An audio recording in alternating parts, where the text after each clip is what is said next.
Good morning and welcome to the Killik & Co market update. This week we've seen all the election campaigns kicking off prior to the next general election in December, 5 weeks' time. So until then we'll be keeping a very close eye on various election polls, and the one we're looking at the moment is the YouGov poll tracker. So this accumulates the results of various different polls all around the country, and I think it gives a fairly comprehensive view of the general feeling at the moment. So have a look at the picture as it stands at the moment. As you can see by the blue line, at the moment the Conservatives do appear to be fairly far ahead. Now the general consensus at the moment is that a Conservative majority would probably be the best result for the market and for sterling. The reason being that it would offer the largest amount of clarity in the shorter term. If that were to happen, it's likely we'd simply move ahead with Boris Johnson's Brexit deal in some shape or form, and following that we could all move on with our lives. The other options I think would lead to a greater amount of uncertainty, and that's never good for the currency or for the stock market. Now, the Bank of England this week actually issued a few comments on Brexit and the election. They have accepted that the possibility of a no-deal Brexit now seems to be much less, and they have also said that Boris Johnson's Brexit deal will create the possibility of a pickup in UK growth. So that's seemingly fairly positive. Also this week, the Bank of England announced they would be leaving interest rates on hold at 0.75%. But interestingly, two members of the Bank of England's Monetary Policy Committee did vote to lower interest rates to 0.5%.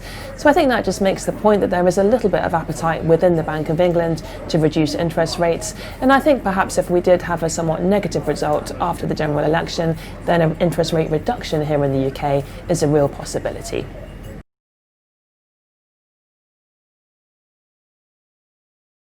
And this week there's been a fair amount about McDonald's in the press, following the revelations that their chief executive, Steve Easterbrook, has been forced to step down following a consensual relationship with a colleague. Now, it's not really my place to comment on that, but we can have a look and see how the company and the share price have performed in the last few years since he became the chief executive. He's been the chief executive since 2015, so have a look at how the share price has performed since then. You can see it's virtually doubled in that time period, far outperforming the wider US stock market. So what's the reason for this? Well, one possible reason is the development of his so-called Velocity Growth Plan. Now, this was a business strategy developed by Mr. Easterbrook, which encompassed three main areas. One was digital, one was delivery, and one was called Experience of the Future.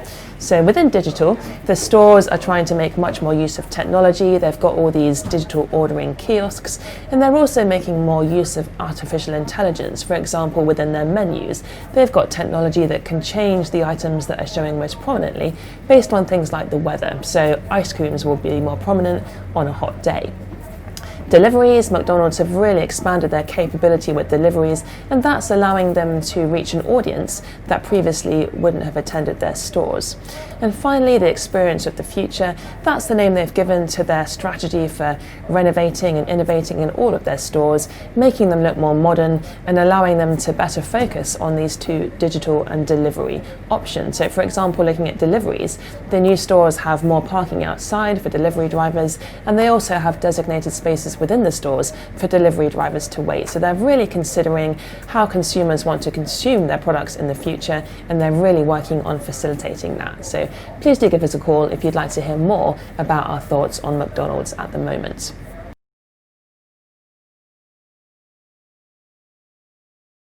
And finally, the London Stock Exchange has announced it's launched a consultation on whether or not to shorten the number of hours that it's open for per day.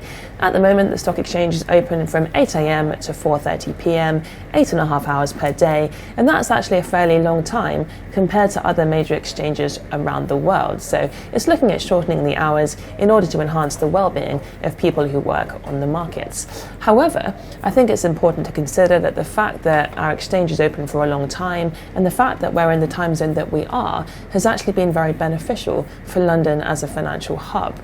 For example, when I arrive at work in the morning, it's still possible for me to place orders in Hong Kong, and that's becoming increasingly beneficial given that China and Hong Kong are becoming increasingly important parts of the global economy. So for example, companies like Tencent, the Chinese technology business, one of the top 10 largest companies in the world on the stock exchange, that trades in Hong Kong. So having early hours for the London Stock Exchange means that I'm at work in time to place orders on that particular stock exchange. Clearly throughout the day we can place orders on the UK exchange and the European exchanges, and then from mid-afternoon it's possible for us to place orders in the US. So as an investment house with a really global approach, having access to all of these markets throughout the day has been really beneficial. And I think the fact that London is in this particular time zone is one of the reasons why London has become such a major trading hub. So while I see that increasing the well-being of employees is important, I think reducing the hours could potentially be negative for London as a financial centre. So we'll be keeping a really close eye on the outcome of this consultation. Now, moving on to the week ahead, clearly, as I said, we'll be keeping a close eye on those election poll trackers. We've also got some results out, firstly from Chinese technology giant Tencent, and also from UK utility businesses SSE and National Grid. That's it from us. Have a great weekend, and we'll see you next Friday.